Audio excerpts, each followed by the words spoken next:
The elevator doors of Elysium slid open with a soft chime that sounded, to Ivy Lennox, like the first drop of rain on a paper roof, innocent, almost tender, until the whole sky fell. She balanced the 4-tier cake against her hip, its crystal carousel topper rattling with every heartbeat. The box weighed barely 15 pounds, yet tonight it felt like the whole gravitational pull of Eastbrook's old money dynasty had settled between her shoulder blades.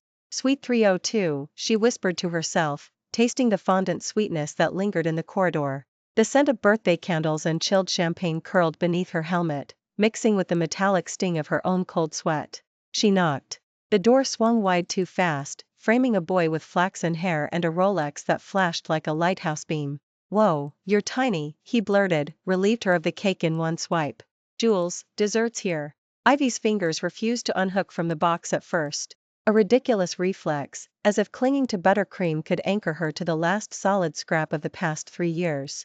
Then she let go. Inside, crystal flutes caught the chandelier's prisms and sprayed tiny rainbows across navy silk walls. Laughter ricocheted like bullets. Ivy stayed planted on the threshold, invisible behind her matte black helmet, while the room rearranged itself into a perfect heart. At the center stood Julian, heir to the Hawthorne defense empire, in a midnight tux that drank the light. His bow tie was askew, and without thinking Ivy's traitor heart catalogued the detail so she could reach out later and straighten it, before she remembered she would never touch him again. Next to him, Seville floated in snowy organza, her lineage written in every diamond that grazed her collarbones. Ivy recognized the dress, last season's Celeste sample she'd secretly clipped for a Pinterest board titled One Day. The carousel topper spun, scattering sugar stars. Julian flicked open the smallest velvet drawer hidden inside the uppermost tier and produced a solitaire that could have funded a satellite launch. The stone caught a chandelier spike and hurled it straight into Ivy's left eye. "Seville," he said, voice velvet-wrapped steel, "marry me." No stammer, no question mark. A command the universe had rehearsed since both their cradles were rocked by the same nannies. Seville's gloved hands flew to her lips, tears sprang like stage effects. "Yes, Jules, yes." Applause detonated. Someone hollered, finally locking down the cross fortune, "Huh?" Another whistled the Hawthorne stock ticker jingle. Ivy's helmet turned the cheers into surf. She watched Julian slide the ring home, watched Seville rise on her tiptoes so their lips could meet under the approving gaze of 2 dynasties. White frosting smeared across Seville's cheek like war paint. Julian wiped it off with the pad of his thumb, an intimacy he'd performed on Ivy 100 times in the dark of their rental loft, and the casual grace of the gesture rammed a steel rod through her sternum. Then the voices sharpened. "Jules, what about your little side piece? The physics chick who brings you late-night dumplings?" The question came from a corner Ivy couldn't see, but it sliced clean through applause, left silence bleeding on the marble floor. Every head pivoted toward Julian. Ivy's pulse sprinted so hard the helmet strap chafed her carotid. He laughed, low, lazy, the laugh he used when the stock market kissed his expectations. "Let her keep dreaming. Dreams are kind." He brushed fondant from Seville's lower lip. "Reality would only hurt." A ripple of snickers. Someone cooed, "Brutal, man." The solitaire flashed again, triumphant. Ivy felt the room tilt, chandeliers became constellations whirling inside a snow globe she'd just been shaken out of. Dreams are kind. 3 years condensed into that sentence, lighter than meringue, heavier than neutron stars. She backed out before the next toast, feet moving by some reptilian protocol. The tea kept humans alive when the frontal cortex short-circuited. The corridor smelled of roses refrigerated too long, petals bruised under her boots like small hearts. At the service elevator she tore off the helmet. Air bit her cheeks, she hadn't breathed since he'd said yes. Tears arrived late, hot and sloppy, smearing the mirrored walls as she sank to her haunches. In her pocket the red ring box pressed against her hip bone, a private arsenal of hope she'd saved from every overtime shift, every skipped latte. 2 plain gold bands she'd imagined engraving with the date they both finished grad school, before Julian's board of directors yanked him toward a dynastic marriage that made quarterly earnings blush. She pried the box open. The bands looked puny under fluorescent light, no carrots, no claws, just circles trying to promise forever. She almost pitched them down the trash chute. Gold rallied at $2,000 an ounce, her frugal brain recited. Hawthorne money might scoff, but her grandparents' medical bills never would. She snapped the box shut, stuffed it back in her pocket, and felt something calcify behind her ribs, not heartbreak, hard armor. Outside, Eastbrook's cobalt night slapped her awake. Rain had started, thin as spite, fogging the street lamps into dying suns. Her Vespa waited at the curb, helmet cable looped like a noose around the seat. She straddled it, key frozen in her glove. One text glowed on her iPhone, top of the thread, Jules 3, working late on the Q4 merger, baby. Don't wait up. Timestamp, 1942, 30 minutes before he went down on one knee. She typed, deleted, retyped, finally shut the phone off. Rain speckled the black screen like Morse code, get out, get out. Engine coughing, she merged onto the avenue. Headlights bled across wet asphalt, every reflective surface hurled the solitaire back at her, a million mocking stars. She took the long route past Eastbrook's physics building, windows dark except for Professor Redmond's fourth-floor office. The man practically lived amid spreadsheets and vacuum chamber schematics, preaching that equations would never cheat, only reveal. Ivy had argued with her 6 weeks ago when the classified desert project came knocking. I can't leave Julian, she'd whispered, ashamed at how the confession squeaked. Prof had folded her glasses, disappointed yet gentle. Gravity won't rewrite itself for love, Lennox. One day you'll need an orbit larger than a boy's attention span. Tonight the sentence stalked her like prophecy. By the time she reached the rental loft, her jacket clung like soaked newspaper. Inside, air held the ghost of Julian's cologne, bergamot over gunpowder, privilege bottled. Their snapshot gallery wallpapered the hallway, Julian kissing her temple atop the Eastbrook wheel. Julian passed out on textbooks during her finals, both of them frosting crab roe dumplings at 2 a.m. because he craved childhood comfort and she craved making him smile. She tore the photos down one by one, but the blue tack clung, leaving pale scar tissue rectangles on the paint. In the lounge, his cashmere hoodie still draped the couch, sleeves rolled exactly how he liked them. She pressed the fabric to her face, inhaled, gagged, hurled it toward the trash, missed. The hoodie slid to the floor like a body shot. Her gaze snagged on the biometric safe behind the TV. A tiny green light winked. Julian stored legal documents there, yacht titles, NDAs, the contract inked the day he turned 25 and inherited voting shares. She hesitated, then laid her palm on the scanner. The lock chirped, blood pounded so loud she feared neighbors would dial 911. Inside sat a slim folder labeled Q4/cross, personal. She told herself not to look. She looked. Top sheet, a drafted engagement announcement dated 6 months earlier. Below, a timeline mapping Seville's birthday gala tonight, leaked to press, ring pics, celebratory yacht cruise tomorrow, joint statement Monday at market open. Everything staged, due. WN to the frosting flavor she'd just delivered. Her throat tasted of rust. She photographed nothing, closed the safe, scrubbed her fingerprints with her sleeve. Evidence changed nothing, betrayal already corroded every memory. She dragged a duffel from under the bed, army surplus, ironic gift from Julian who joked it would carry her Nobel one day. She packed methodically, 3 hoodies, thermal leggings, research notebooks, external drive, grandma's vintage locket, the gold bands. Everything else, textbooks, retro gaming console, love letters, stayed. She wouldn't ghost completely, she'd leave an archaeological layer so when he finally noticed, he'd understand exactly how much of her he'd erased. At 1:17 a.m. she messaged Professor Redmond, I'm in. Pick me up on the way to airfield. Reply blinked instantly, the woman never slept. Car arrives 0430. Bring sunscreen for soul as well as skin. Ivy set an alarm, then took the longest shower the plumbing allowed. Water scalded, she counted heartbeats under the spray, got to 1,000, still felt him everywhere. She shaved her waist-length waves into a regulation cut with kitchen shears, hair raining like dark feathers onto wet tile. The girl in the steamed mirror looked raw, newborn, already disappearing. Towel-wrapped, she sat at the tiny desk, opened her dissertation draft titled Nonlinear Quantum Coherence Under Extreme Thermal Gradients. The margin cursor blinked, patient. She inserted a new dedication page, to the version of me who believed love could override probability. May she rest in peace.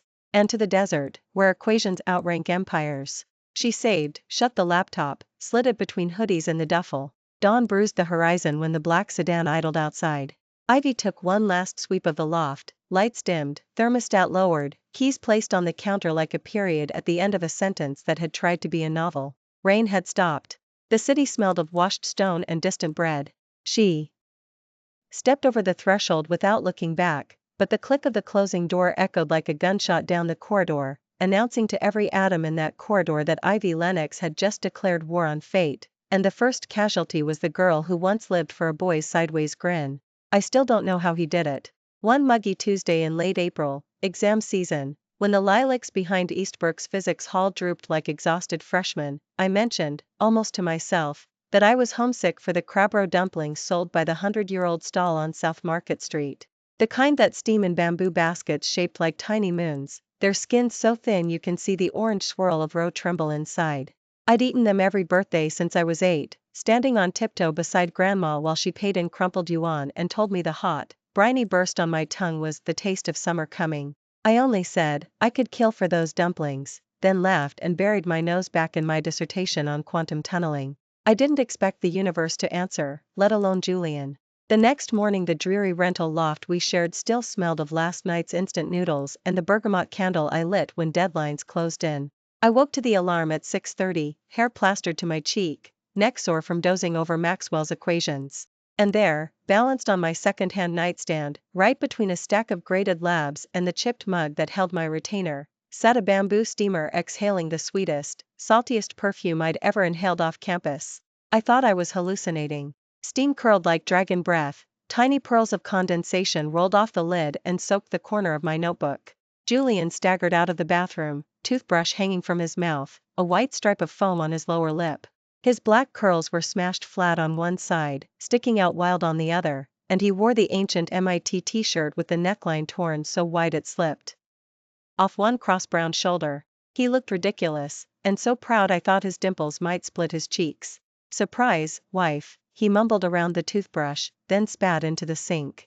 He wiped his mouth with the back of his wrist, sauntered over, and lifted the lid with a flourish worthy of a 3-Michelin-star chef. Orange gold roe shimmered, the dumplings quivered as if giggling at their own audacity.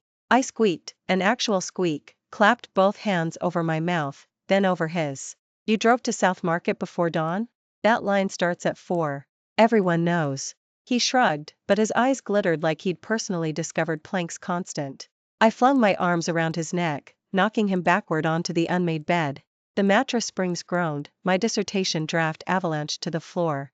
I kissed the corner of his jaw that still tasted faintly of mint, whispering, "You're insane." He answered by rolling us over, tucking my head beneath his chin, and murmuring, "Insane for you." Outside, the first street lamp clicked off as sunrise painted our cracked window pale gold, and somewhere between heartbeats I let myself believe fairy tales could happen to scholarship girls from the wrong side of the river. A month later the June rains arrived, thick as wet cement. I curled on the futon, knees pulled to my chest, wound clenching like a fist wringing me inside out. Each cramp felt braided with barbed wire, my uterus was trying to evict my spine. I'd bled through 2 pairs of leggings and was debating whether physics PhDs were allowed to cry when Julian's side of the closet yawned open at 2:30 in the afternoon. He should have been halfway across town pitching drone radar algorithms to military contractors, yet here he was, suit jacket flung over one shoulder, tie askew, hair rain plastered to his forehead.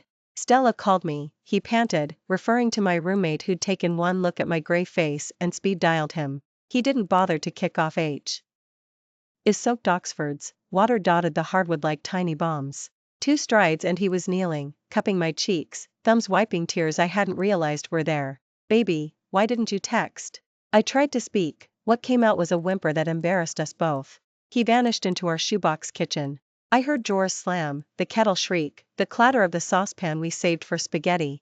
10 minutes later he emerged carrying a tray stolen from the cafeteria, a mason jar of brown sugar tonic swirling with cloudy ginger, the cheetah print heat pack I used for late-night cramps, and a folded dish towel he must have heated on the radiator because it steamed like fresh laundry. He set the tray on my lap, then crawled behind me, legs bracketing mine, chest to my spine. One hand guided the heat pack to my stomach, the other stirred the tonic until the brown sugar melted into silky ribbons. I sipped, burned my tongue, didn't care. The sweetness slid down, pooled in my pelvis, unfurled like sunrise over the harbor. When the next cramp hit, he began to knead my waist with the heel of his palm, clumsy, pressing too hard, then too soft, an heir who'd never had to serve anyone, yet every circle felt like a vow. I leaned back until my skull nested in the hollow beneath his collarbone. Julian, I whispered, voice cracking like thin ice, don't be this good to me. One day I might have to leave, and I won't survive the remembering. He stilled, breath hot against my temple. Then he hooked his chin over my shoulder, arms banding so tight I could feel the frantic trip of his heart. Leave? Never drafted in the fine print. His laugh rumbled, low, desperate. I'm yours, Ivy Lennox. Today, next week, when we're both senile and arguing over which grandkid gets the vintage Porsche. I'll still be the jerk sneaking out at 4 a.m. for dumplings if that's what it takes to watch you smile. The rain lashed the windows, the radiator clanked like old armor. Inside our tiny kingdom of two, I closed my eyes and let his words tattoo themselves on the soft tissue of my hope. But hope, I later learned, is porous. He never told me his surname carried weight in boardrooms where senators begged for campaign cash. Never mentioned the hawthorn crest welded to yacht hulls, hospital wings, or the marble portico of the estate perched on Eastbrook's gold. I pieced it together, the way valets stiffened when he tossed them keys to that modest graphite gray sedan whose engine purred like a Black Ops chopper, the maitre d' at Elysium who ushered us past 40 seated patrons straight to a velvet booth where a crystal flute of my favorite Prosecco waited without Julian ordering. I told myself old money came in many denominations. Maybe his family owned a regional chain of hotels, maybe patents on wind turbine blades. Enough to explain the private jet that materialized when Grandma grew stomach cancer, the surgeon flown in from Zurich, the suite at Memorial that smelled of orchids and ozone. Enough, but not too much. I was studying particles smaller than protons. I believed in quarks, not dynasties. That delusion shattered on a humid Thursday 9:47 p.m., while I proofread citations in the loft. My iPhone pinged, once, twice, notifications stacking like dominoes. A friend request. No avatar, only the name, Seville May Cross. I tapped accept before my pulse could veto. No greeting, no emoji, just a zip file appearing like roadkill in our chat. Inside, hundreds of snapshots taken on 3 continents, timestamped from 6 months ago to last night. Julian in tailored linen on the Serenity, arm looped around her waist while the Amalfi Coast glittered behind. Julian in the grand chandeliered ballroom, lips brushing Seville's ear, her Cartier diamonds throwing sparks across his cheekbones.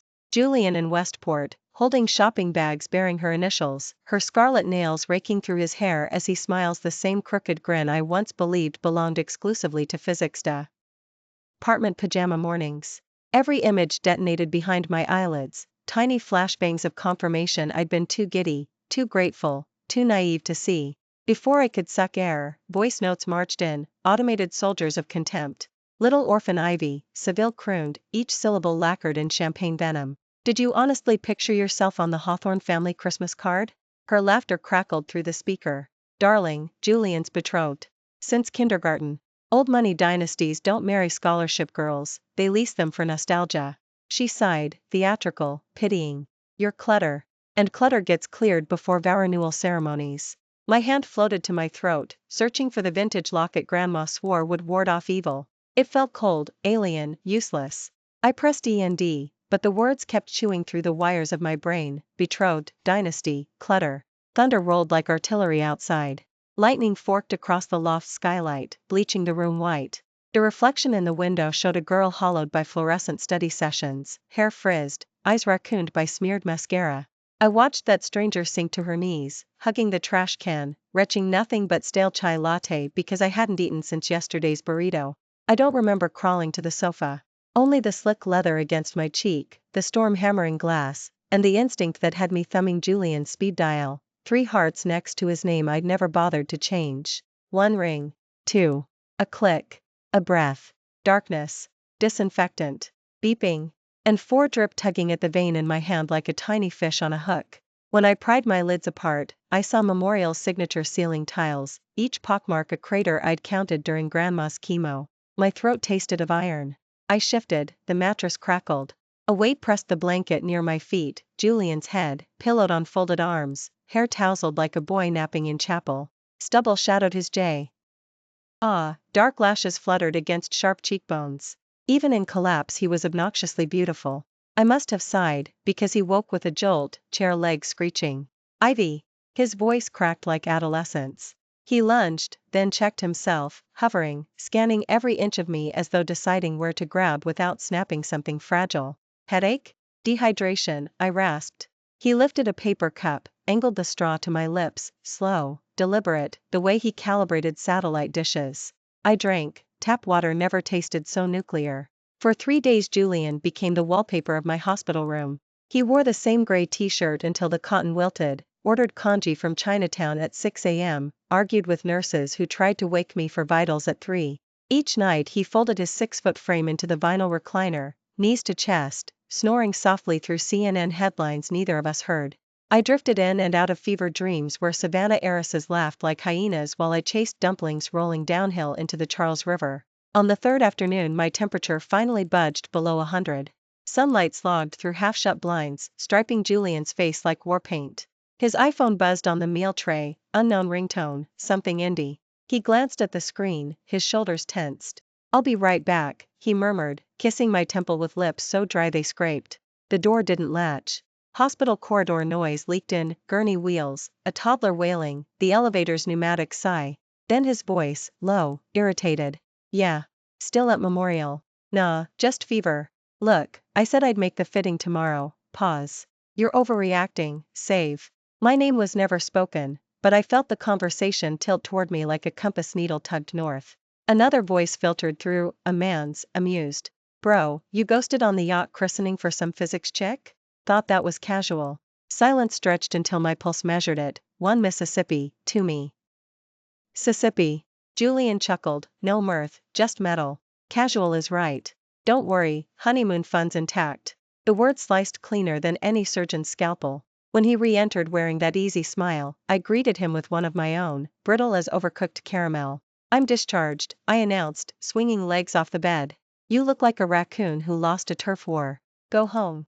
He protested, hands on my shoulders, warm, proprietary, but the battle inside him expired quickly. He kissed my forehead, promised Uber Eats dumplings by dinner, and vanished. 5 minutes later the nurse wheeled in discharge papers. I signed, left the bouquet he'd chosen on the windowsill for the janitor, and rode the elevator down alone. Outside, Eastbrook smelled of wet pavement and June lilacs, scents that once spelled possibility. My phone buzzed before I reached the corner, Seville, relentless. A new JPEG, Julian in a tuxedo the color of midnight, holding a wedding gown so white it hurt to squint.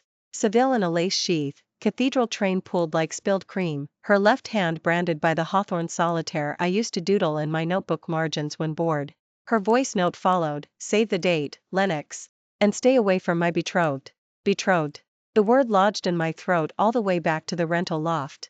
Inside, closets yawned half-empty. Julian had moved his suits to Hawthorne for convenience, he said. I dragged my suitcase from under the bed, filling it with physics journals, thrift store jeans, and the MIT hoodie he'd claimed as his own. While zipping, I spotted a post-it stuck inside the lid, his handwriting, hurried, "For my favorite theoretician, may your equations always balance. Love you past infinity." I peeled it off, folded it into a tinier and tinier square, then let it drop into the ashtray and struck a match. Paper curled, blackened, exhaled a ghost of bergamot. If equations balanced, I thought, then the sum of his promises equaled 0. I booked the Di to Albuquerque before the ashes cooled. The classified research unit stationed in the desert needed physicists reckless enough to chase particles through simulated thermonuclear fire. I typed my acceptance with one hand while the other pressed a heat pack to the crater where trust used to be. By sunrise I was gone, driver's license exchanged for military clearance, waist-length waves chopped to regulation cut, rental loft keys mailed back inside a plain envelope addressed to Julian, no forwarding address. 5 years, 3 deployments, and 1 doctorate later, they pinned commendations on my dress uniform and called me Major Lennox. I had built a legacy from the ruins of a girl who once queued for dumplings in the rain. And somewhere between white dunes and classified clearance, I discovered a truth sweeter than brown sugar tonic. Pride tastes better when served cold. The toothbrush was still damp from this morning, its bristles frayed exactly the way Julian teased me about, like a hedgehog that's seen war. I wrapped it in the faded Justin Bieber towel he hated, tucked the half-squeezed tube of Sensodyne into a Ziploc, and paused. My reflection in the bathroom mirror looked skeletal under the fluorescent bulb, purple crescents beneath bloodshot eyes, a bruise blooming along the collarbone where his watch had pressed too hard last night when he'd leaned over to whisper, "I'll be home late, don't wait up." He hadn't come home at all. I swallowed the metallic taste in my mouth, walked the narrow hallway one last time. The IKEA couch we'd assembled drunk on peach schnapps still carried the scar where he dropped a soldering iron while fixing Stella's broken drone. The kitchen calendar, flipped to June, shouted in red Sharpie, "Seville's birthday yacht cruise, Newport Harbor, 9 a.m. sharp." I traced the exclamation mark he'd drawn, heart-shattering how jaunty it looked, how obliterating. Everything that could fit into a single away suitcase I stuffed inside, thesis P. Printouts annotated in green, the MIT mug that survived 3 sublets, 2 pairs of deployment-issued wool socks I'd kept for our future skiing trip, and the vintage locket Grandma pressed into my palm the day she told me lungs were failing. The rest, his Xbox, her crimson lipstick accidentally left on the marble counter, the scent of Tom Ford Lost Cherry clinging to the quilt, I left untouched, like artifacts in a museum of lies. Zip. Click. Silence. I stood in the doorway, hand on the faux crystal knob, and let my gaze drift across the living room. Sunlight leaked through bent blinds, striping the floor gold, the way prison bars stripe a courtyard. Goodbye, little one, I whispered to the ghost of the baby I thought I'd raise here. Mommy's sorry. Then I pulled the door shut, soft as a lullaby, because I couldn't bear the drama of a slam. Eastbrook's physics department smelled the same, chalk dust, burnt coffee, overambition. I climbed the back stairs, boots clicking against industrial tile, rehearsing the speech I'd practiced at 3 a.m. while staring at the ceiling Julian wasn't under. Prof, I need a leave, effective immediately. No, I'm not deferring, I'm disappearing. Yes, I've heard of classified clearance. Yes, I'm ready to serve the nation and maybe, possibly, save myself. Professor Redmond's office door stood ajar. Through the gap I spotted her silver bob skewed left as she annotated a student's paper, red pen dancing like a guillotine. I knocked. 3 polite taps, the way Grandma taught. Always announce your presence. Never apologize for existing. Enter. She glanced up. Her eyes, hawk-sharp behind octagonal glasses, softened when she registered my face. Ivy. Professor. I placed the signed withdrawal form on her teak desk, next to a framed photo of her wife grinning atop Machu Picchu. I'm outbounding. Effective Sunday. Redmond leaned back, chair groaning, and studied me as if I were a data set refusing to converge. The desert program. It wasn't. TA question. You certain? You're aware once you cross that perimeter your life out here stops. I finished for her. My voice sounded foreign, brittle. I'm aware. She exhaled through her teeth. Very well. Administrative leave granted. Sunday, 08:30, motor pool. Bring 1 duffel, no electronics. We'll process your doctorate remotely once your dissertation passes final defense. She paused, tapping the pen against her lip. You're brilliant, Lennox. Don't let sand bury that light. Brilliant. The word felt like a brand on already scorched skin.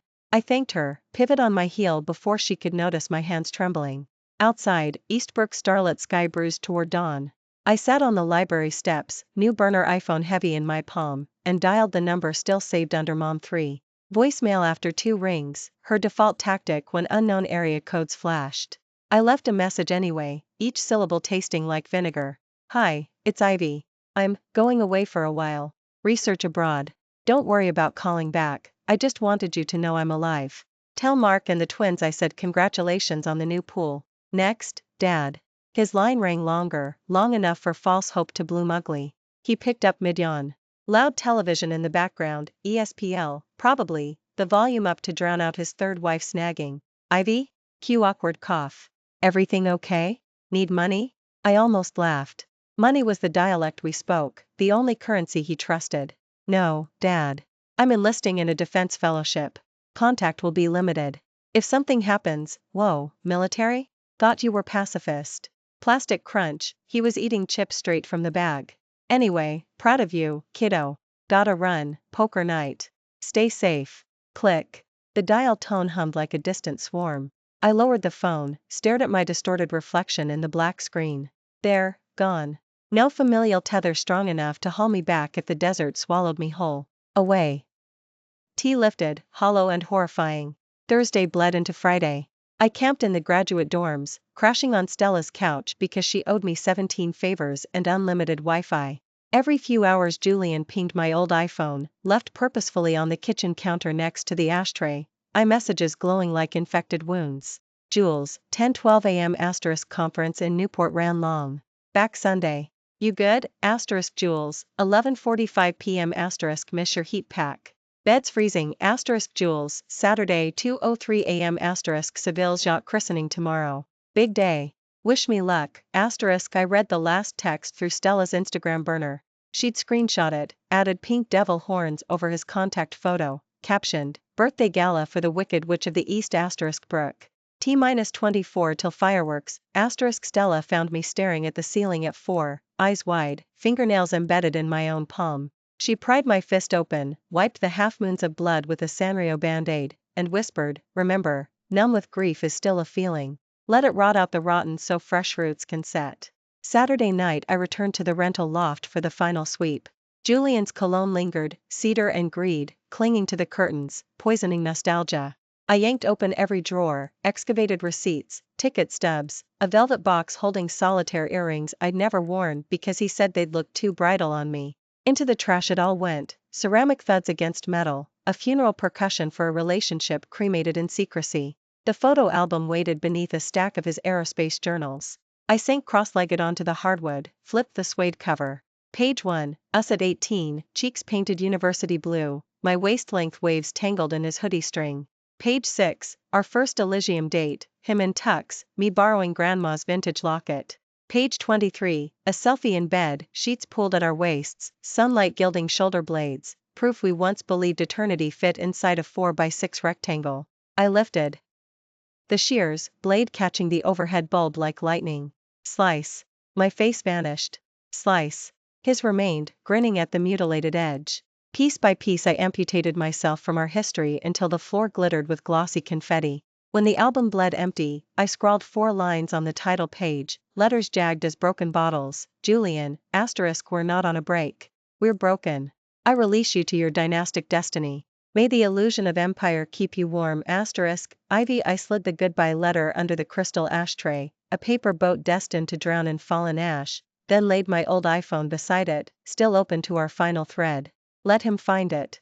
Let him realize silence can roar louder than accusations. One last inhale. One last exhale. Door shut, key deposited under the mat for Brooks the landlady. I walked out into the pre-dawn chill, suitcase rattling over cracked sidewalk, never again looking back. Sunday, 0800. Motor pool fog thick as grief. Stella hugged me so tight my ribs creaked, her usual laughter replaced by a warrior's sob. You text me whenever satellites allow, hear me? And if some sandy officer breaks your heart, I'll hire mercenaries. I buried my face in her citrus-scented hair, memorizing the warmth of friendship, that rare metal. Take care of the little munchkins you'll mentor, I whispered. Promise you'll tell them stories about a girl who clawed light out of rock. The convoy engines rumbled, armored trucks disguised as civilian transports. I climbed in, regulation cup brushing my collar, duffel on my lap, heart a metronome set to survival. As Eastbrook skyline dissolved into rearview haze, I felt the last filament tethering me to Ivy Lennox, grad student, snap clean. 5 later desert stars are merciless, sharp enough to puncture lies. I'd spent 1,000 nights under them, feeding spectrometers, debugging code, outrunning sandstorms both literal and emotional. Between tours I earned my doctorate remotely, the diploma arriving via encrypted pouch the same week I pinned captain's bars to my dress uniform. Reborn from ashes? More like forged under plasma. Civilians imagine classified research in Bond movie sets. Reality is sweat-soaked tents, scorpions in your boots, and the constant hiss of generators. Yet every calculation I perfected, every line of C++ I deployed, felt like sewing armor onto my own skin. I was no longer the girl clutching a vintage locket for luck. I wore commendations like constellations, each metal proof that love at first sight can mutate into purpose at second breath. Stella's iMessage arrived last spring, asterisk he's engaged. Again. Some senator's daughter this time. Rumor, prenup tighter than a submarine hatch, asterisk I read it while calibrating a laser array, desert wind whipping my regulation cut. The news registered as dull static, an echo from a canyon I'd long exited. I typed back, may they orbit each other in gilded misery. Then I shut the satellite link and resumed aligning mirrors, pull steady, unshaken. When command approved my stateside leave, I requested Eastbrook. Official reason, present findings to the Naval Commission. Private reason, collect the final fragment of the girl I'd shelved, my doctorate diploma, and seal the archives of Ivy Lennox for good. Campus looked smaller, as if someone had left it in the dryer too long. Autumn leaves skittered across cobblestone streets like gossip. I strode through in sand-colored civvies, 2 plainclothes security trailing at unobtrusive distance, standard protocol for Project Horizon leads. Students glanced up, sensing military bearing the way deer scent a predator, then quickly looked away. I permitted myself half a smile. Let them label me anonymous power, labels keep the past anesthetized. Prof insisted on hand-delivering the doctorate diploma herself. We met in the same office, Machu Picchu photo now joined by a new frame, her wife cradling a rescue pit bull. She saluted, I returned it, then accepted the leather folder embossed with gold leaf. The weight felt laughable compared to an M4, yet it staggered me, like holding the childhood I'd traded for survival. You've set records, she said. Youngest civilian to earn rank of major, fastest clearance to Orion tier, and rumor has it your adaptive optic is getting a presidential citation. I traced the embossed seal. Numbers on paper, Professor the Desert taught me legacy is built by footprints, not resumes. She studied me, eyes glistening. Grandma would have called you emerged stronger. The name punched air from my lungs. For a moment I was back in her tiny kitchen, inhaling ginger steam, memorizing the cadence of self-reliance. I swallowed, forced the memory into formation. She'd also demand I eat crab roe dumplings until I burst. Some debts even time can't collect. We laughed, the sound brittle yet bright. Then I saluted again, spun on my heel, and left academia behind like a booster rocket designed to fall. Stella chose the restaurant, an upscale Sichuan place tucked inside a converted church, stained glass filtering candlelight into confessional hues. She arrived late, flushed, towing a tiny tot with curly chestnut hair and astronaut sneakers. The kid blinked up at me, thumb in mouth, then broke into a grin so dazzling it should require safety goggles. Major Lennox, meet Cadet Quinn, Stella declared, half joking, half proud. I crouched, eye level. Permission to hug, Cadet? Giggling permission granted. I scooped her up, inhaling powdered sugar innocence, and felt something crack open inside I'd welded shut. We settled into a velvet booth, security guys positioned themselves near the nave, pretending to admire Gothic arches. Over chili oil sea base and brown sugar tonic for the little one, Stella updated the atlas of her life, institute promotion, mortgage refinancing, husband's obsessive sourdough phase. Then she propped her chin on her hand, eyes narrowing. Now you. Spill marital intel before I combust. I wiped fingers on linen, heart rate steady as if reporting to a superior. Met him during Blue Dagger 28. He commanded air support while my team scrambled laser defense. Communication headsets, sandstorm static, 48 hours of no sleep. On extraction day he handed me his last electrolyte pack and said, Major, our vows can outrank any chapel if you'll let them. We filed papers by JAG the next RR. Stella squealed so loud the toddler clapped in mimicry. Name, rank, Instagram handle, Colonel Bennett Hawk. Yes, that Hawk dynasty, he defected from corporate royalty to serve, so we match in exile. No social media, the man thinks selfies are CIA espionage. My tone carried amusement, but inside I catalogued facts the way I once balanced equations, safe, sterile, classified.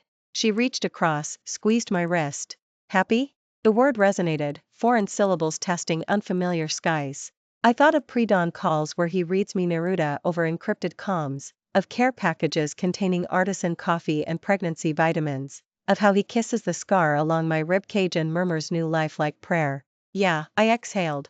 I'm happy. Stella's eyes misted. Good. Because if anyone deserves bliss, it's the warrior who clawed past despair. The church door banged open. Group of suits strode in, laughter echoing off vaulted ceiling. Leading them, Julian, 5 years sharper, suit ink dark, hair side-parted glacier neat. He paused while removing sunglasses, scanning for hostess stand. Then his gaze hooked mine across sanctuary distance, and the world performed an uncomfortable skip. Lightning could have struck the altar, I wouldn't have flinched. Every neuron snapped to battle readiness, heart rate 120, palms dry, vision tunneling. Stella's whisper came from far away. Holy matrimony in hell. Is that Julian? I confirmed, voice flat as armor plating. He moved differently now, less entitled glide, more calculated stalk. Crow's feet fanned eyes NCE praised in society pages for their stormblue romantic intensity. Those eyes flicked to my left hand resting on the table, pale band where a titanium wedding ring sat stateside with its twin, then to the faint swell beneath my flowing silk blouse. 4 months pregnant barely showed, yet his jaw flexed like he'd taken a gut punch. The entourage swept him toward a private alcove, but he lingered, halfway between pilgrimage and retreat. I lifted my water goblet in silent toast, stare unwavering. Careful, hawthorn air, I projected. Some ruins radiate. Stella sucked air through teeth. Tell me you feel nothing. I watched him finally disappear behind carved screens. Memories flooded back, yacht decks, shared croissants, promises whispered into my nape, then receded, distant surf against seawall. I set the goblet down, crystal kissing wood with crystalline certainty. I said, meeting her anxious gaze, absolutely, gloriously nothing. And for the first time since Julian carved my heart from my chest under starlit Eastbrook skies, the word nothing sounded like a victory march. What changed was the way the air itself seemed to bend around him, an almost visible gravity that hadn't been there 5 years ago. The boyish, cross-lit recklessness in his eyes had been welded shut by something colder, harder, a metallic calm that made the restaurant's amber sconces feel suddenly dimmer. His cheekbones were sharper, as though each sleepless night had chiseled a millimeter of granite from his face, and the thin white scar threading his left temple, an unfamiliar storyteller, added a brutal punctuation mark to the sentence he had become. Even the way he breathed felt measured, like a man who had learned the exact cost of every inhale. What had not changed was the blueprint of him, the long, swimmer shoulders that once carried my groceries up 4 flights of stairs, the vein that flickered at the base of his throat when he was nervous, the way his dark hair still said to part obediently, falling across his brow in a stubborn comma I used to smooth away with laughing fingers. Those details were bone deep, carved into my muscle memory, so that when the crowd in the bistro shifted for a heartbeat, I recognized the negative space of his silhouette before I actually saw him. My lungs forgot their rhythm. Stella noticed the stall first. Under the table her manicured toes nudged my ankle. Ivy, she whispered, leaning close enough that I caught the vanilla milk scent of her little angel's hair. You look like you just saw a ghost wearing your favorite sweater. I swallowed the sawdust in my throat. I'm fine, I lied, the words papery, weightless. Fine. Such a stupid little syllable, 3 letters strung together to fool the world. I wasn't fine, I was detonating cell by cell, memories ricocheting like shrapnel against the inside of my ribs. Julian stood 12 feet away, and suddenly the Merlot-colored wallpaper blistered into the same shade as the velvet ring box I'd once found in his coat pocket, before that box became someone else's solitaire. My pulse thrashed in my ears, a trapped moth beating against glass. Stella's sigh feathered across my cheek. She knew. She'd held me through the nights when I held like a wounded animal. She'd driven me to Memorial the afternoon the fever of betrayal almost cooked me alive. Now her fingers found mine under the linen napkin and squeezed once, an anchor. Across the room Julian was still scanning, his gaze a lighthouse beam sweeping the rocky edge where I sat. I watched the instant the beam snagged on me, his shoulders snapped ramrod, his lips parted as though my name hovered there in neon. 5 years collapsed into a singularity. I forced my spine to straighten. You are Major Ivy Lennox, decorated research scientist, married, shielded by classified clearance and 2 plainclothes security shadows lounging near the maitre d'. You are no longer the 21-year-old physics punk who once plastered every inch of a rental loft with string theory equations and Polaroids of the boy she loved. That girl bled out on a different continent. I lifted my chin, letting regulation-cut hair brush my jaw, an intentional amputation of the waist-length waves Julian used to burrow his face into, whispering jewels, lost in our own atmosphere. He began moving toward me, each step deliberate, as though crossing a minefield only he could see. Patrons blurred into watercolor, silverware clinks muted under the roar of my heartbeat. In the window's reflection I caught myself, spine steel rod straight, fingers laced so tightly the knuckles snow white. A stranger might read the pose as calm, unshaken. They couldn't feel the earthquakes grinding along my fault lines. Ivy. His voice, no, not voice, merely exhalation, scraped raw. The familiar baritone cracked on the second syllable, and something in that fissure made my stomach cramp viciously, as if my body still answered to frequencies he owned. I stood, sliding my chair back with a controlled screech. Polite. Professional. 2 paces apart, the gulf of years yawning between us. Hawthorne, I answered, crisp as the white tablecloth I released. Not Jules. Not anymore. Stella scooped her tiny tot onto her hip, shooting me a look that said call if you need bail money. Our ride's outside, she chirped, voice bright as broken glass. She brushed past Julian, the toddler's fist accidentally grazing his sleeve. He flinched as though burned. Silence folded around us like lead apron. I could smell his cologne, cedar and ink, undercut by something metallic, adrenaline perhaps. The scar at his temple pulsed. My own pulse answered traitorously. Sit with me? He asked finally, nodding toward the empty chair Stella had vacated. Such a simple question, freighted with 5 years of unsent iMessages, unreturned calls, unmarked graves of anniversary dates. 5 minutes, I conceded. Because the sooner we exorcised this ghost, the sooner I'd go home to the man whose gold band circled my finger beneath my glove. We settled. A waiter materialized. Julian ordered black coffee without looking up. I requested warm water. He lifted an eyebrow, remembering perhaps the nights I mainlined espresso while debugging orbital launch code. I offered no explanation. In the desert task force, the luxury of stimulants had been traded for the clarity of discipline. I now preferred tasteless calories that did not spike cortisol. His pupils dilated as I unsnapped my leather jacket, revealing the dress uniform blouse beneath, olive drab, major's insignia glinting like a warning. I watched realization settle behind his irises. She disappeared into classified clearance, and I could not follow. Congratulations on your rank, he managed, voice gravelly. Thank you. I folded my hands atop the table, left ring visible now, a plain platinum circlet, no diamond. My husband and I had bought matching bands at a base exchange after signing courthouse papers between field rotations. Practical, honest, ours. Julian's gaze snagged on that circle of metal as if it were a live wire. He drew a breath so deep his shoulders trembled. Ivy, I'm married, I said quietly, cutting the ribbon of hesitation. Let the words land cleanly. My husband is also a service member. We're expecting. I laid my palm over the barely curved belly hidden by the uniform's tailored drape, a gesture of instinct rather than spectacle. Something fractured across his face, microscopic fissures spreading across porcelain. Coffee arrived. The porcelain clink sounded like distant artillery. He didn't touch the cup. Thunderclouds gathered in his eyes, storms of what-ifs and if-onlys. His knuckles blanched as they gripped the saucer. Yet no verbal tornado touched me. I sat inside the eye of my own calm. Time truly was a magician, turning a girl who once would have sold galaxies for one of his smiles into a woman who met his devastation with empathy rather than six. Tori. I loved you, he whispered finally, the admission scraping out like shrapnel. Still, past tense is accurate, I interrupted, soft but firm. Everything ended the afternoon you chose dynastic marriage, Julian. I honor the choices we both made. I'm simply here to close the file. I drank the last of the water, warmth sliding down like a benediction, and rose.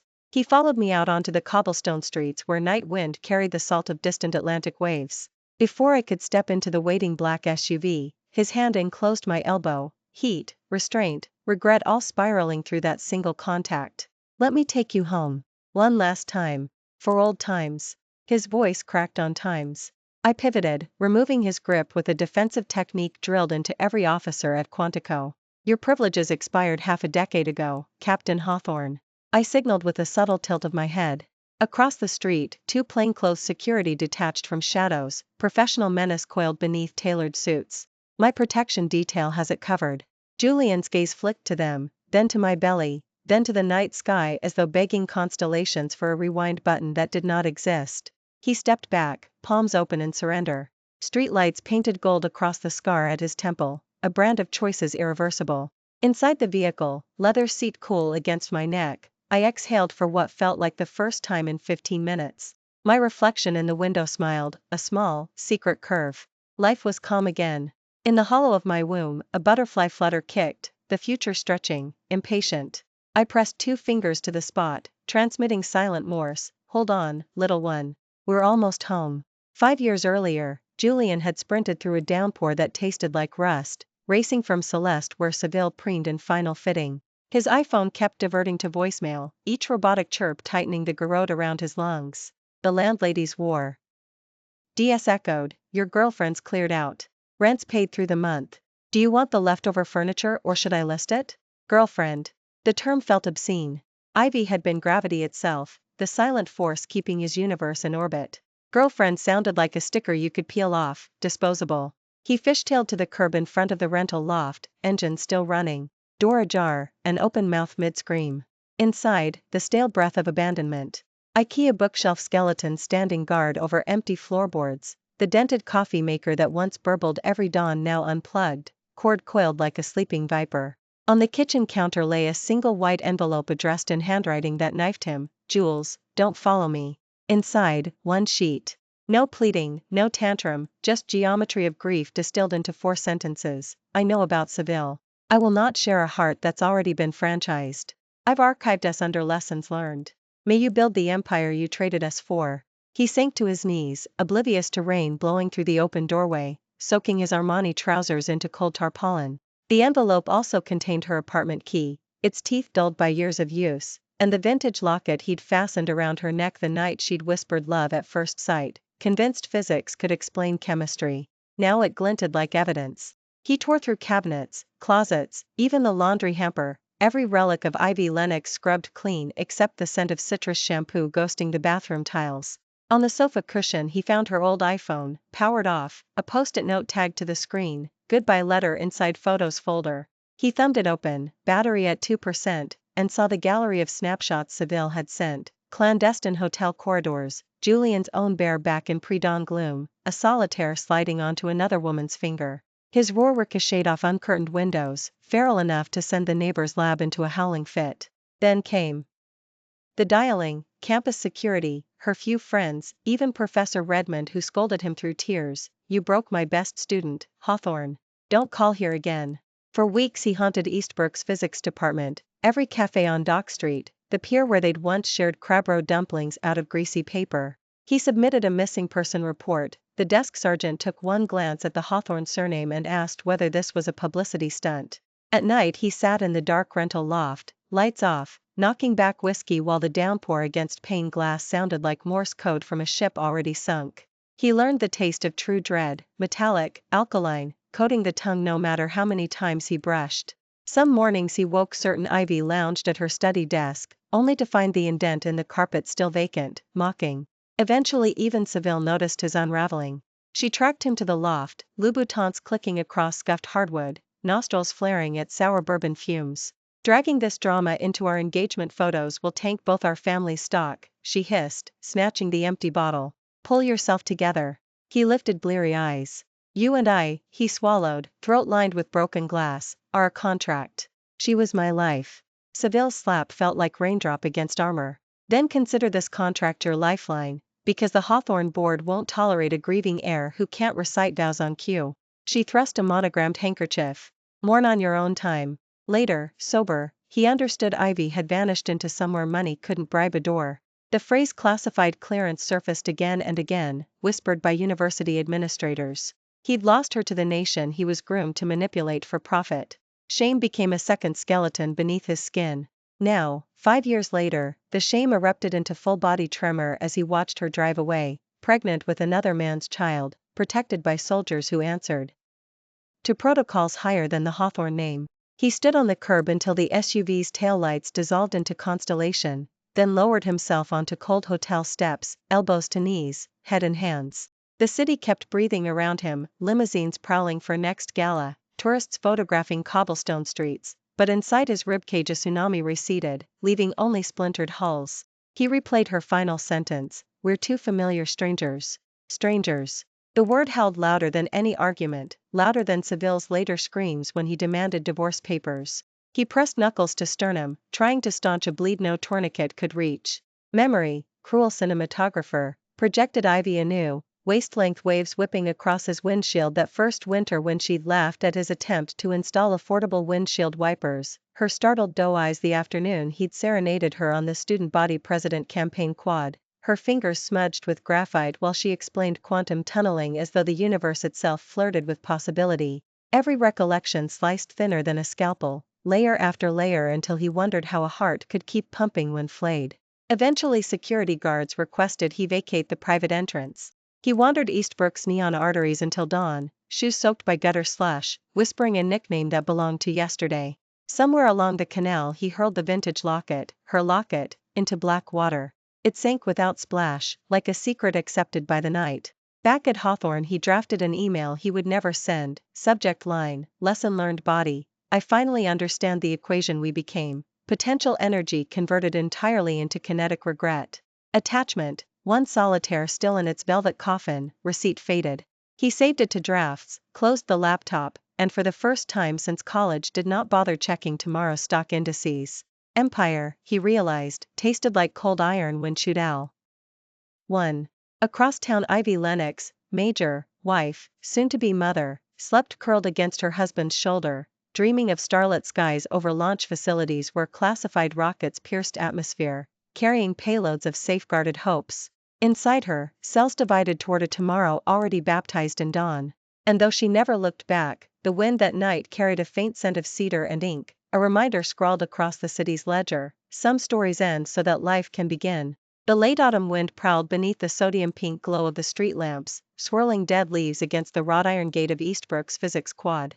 Ivy Lennox's cheeks flamed so hot they seemed to trap the night frost against her skin. Her earlobes burned as though someone held a lit match to each pearl of flesh. She tried to steady the tremor in her voice, but every syllable still quivered like a violin string tuned too tight. Julian, she swallowed, tasting iron where her teeth had nicked the inside of her lip. Julian, I've loved you for a long, long time. She forced herself to meet his gaze, those storm-gray irises framed by soot-black lashes. The irises that could look cuttingly bored or heartbreakingly tender, depending on the minute. Right now they held a softer curiosity, almost amused, like he'd opened a book and discovered a pressed violet he hadn't meant to keep. Julian brushed a knuckle under his chin, letting a grin bloom slowly. He took the pale blue envelope from her shaking fingers, its paper warmed by the pulse in her wrist. Then let's try, he said simply, as though he'd just agreed to taste a new coffee roast. In the hush that followed, Ivy heard the night air whistle through her clenched teeth.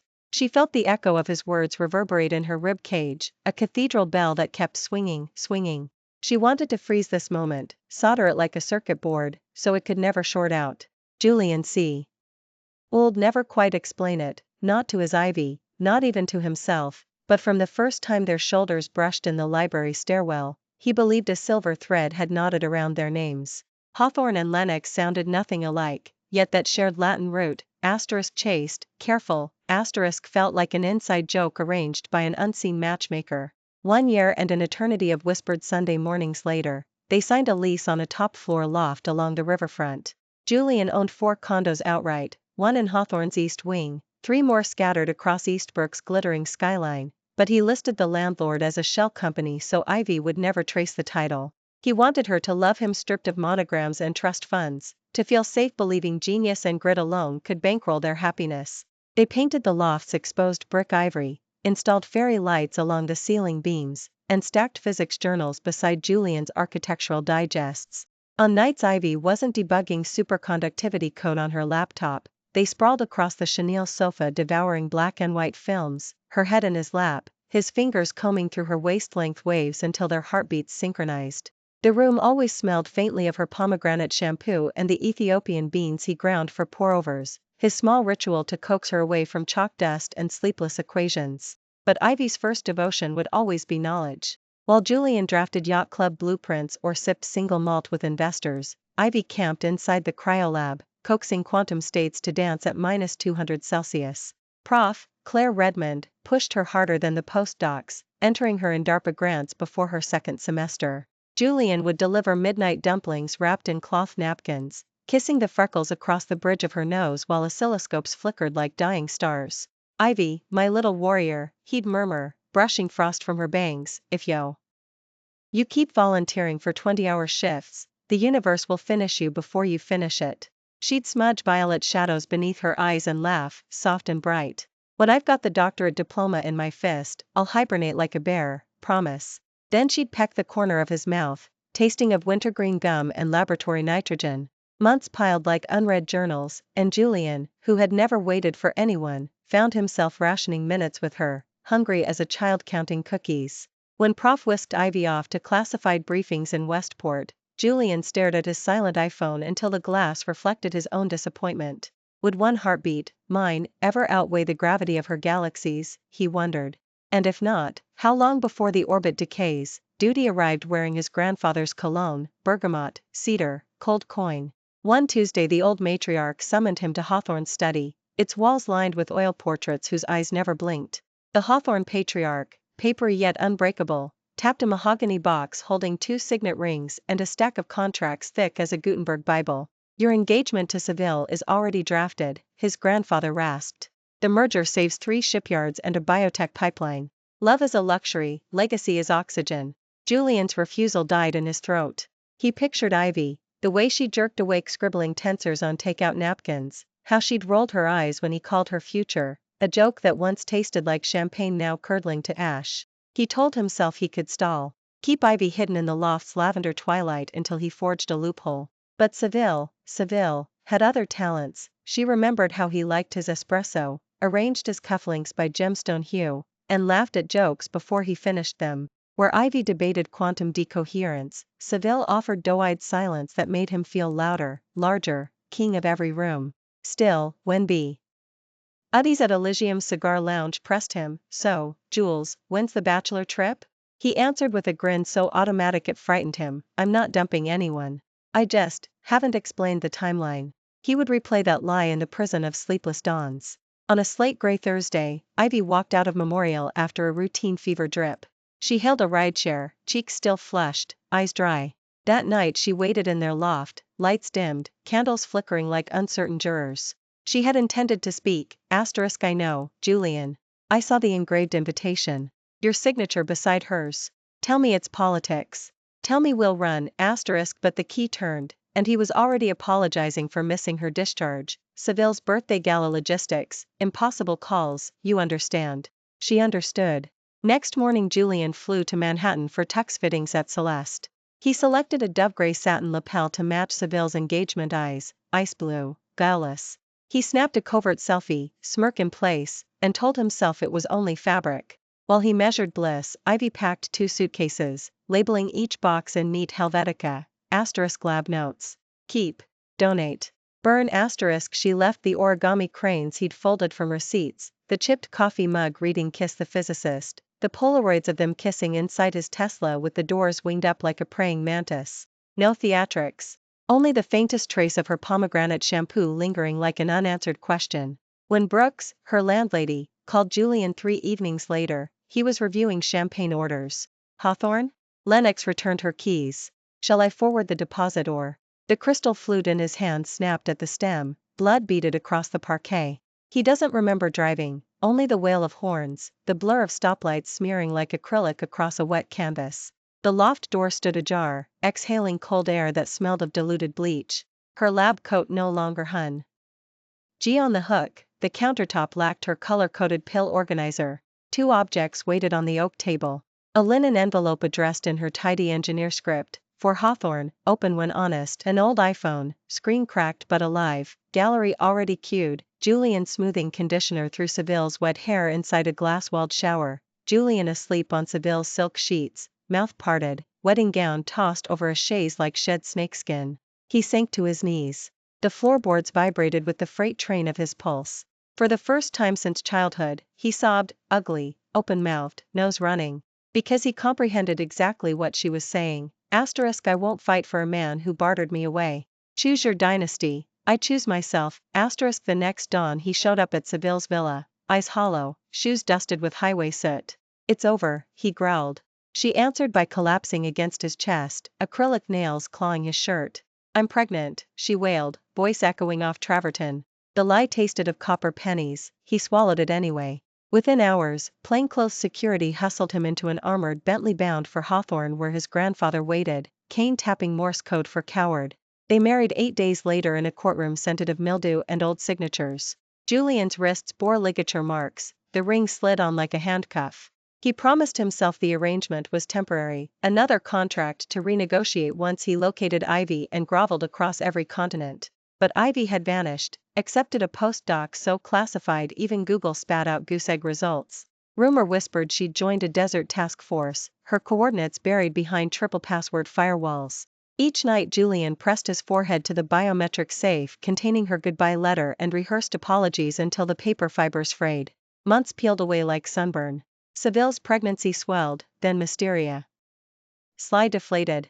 Doctor after doctor confirmed the brutal aftermath, Asherman syndrome. No fetal tissue.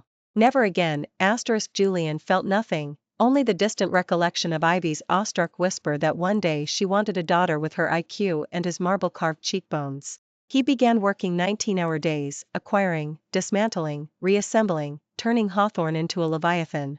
He devoured competitors whole, especially the cross-family shipping and pharma stakes, until Seville's own father begged for mercy on a conference call. Julian muted the line and stared at a framed photo of Ivy in a cap and gown, salutatorian, lungs full of oceanic laughter. Then he signed the order to liquidate Cross overnight. 5 years. 1,825 midnights of acid reflux and spreadsheets. The divorce papers landed on Seville's breakfast tray embossed with the Hawthorne crest, a griffin ripping its own heart out. Sign. Leave. Disappear, he said, voice stripped of inflection. Autumn returned to Eastbrook, maples raining sparks of vermilion along Embassy Row. Julian, thinner now, pallid, shirts tailored to hide weight loss, was crossing the plaza outside Memorial when he saw her. Ivy. She emerged from the research scientist wing wearing dress uniform, navy wool, commendation ribbon bar glittering like captured lightning. Her hair, once wild chestnut waves, now styled an irregulation cut that somehow magnified the elegance of her collarbones. At her left stood a tall major with kind amber eyes, a toddler balanced on his hip, a girl maybe 4, shoeless, wearing Julian's exact shade of storm gray irises. The child twirled a silk scarf, giggling as Ivy tickled her tiny fist. Time dilated. Julian tasted iron, his ulcer had ruptured hours earlier, but this pain dwarfed any scalpel. He pressed a palm to the glass facade, leaving a fogged print. So that's what forever looks like, he thought, and I'm standing on the outside of it, he wanted to sprint forward, to fall at her boots, to offer every unspent apology in every language he'd memorized on red-eye flights. Instead he remained rooted, watching the trio recede into a cab that smelled faintly of crayons and hope. The door slammed, Destiny drove away. A white-coated intern tapped his shoulder. Sir, your oncology consult? Julian straightened, smoothing lapels that suddenly felt 2 sizes too large. He inhaled, tasting burnt espresso and antiseptic. Inside his chest, a hollow percussion, regret, regret, regret. Yet a strange quiet followed, like the hush after an avalanche finally buries the last standing tree. He turned toward the elevator that would spirit him to scan results spelling out months in descending digits. Behind him, the automatic doors sealed with a pneumatic sigh, an epitaph for a life he might have lived. If only his name had been plain John Smith. If only love could retrofit empires. If only apologies traveled faster than light to outrun the collapse of a heart. If only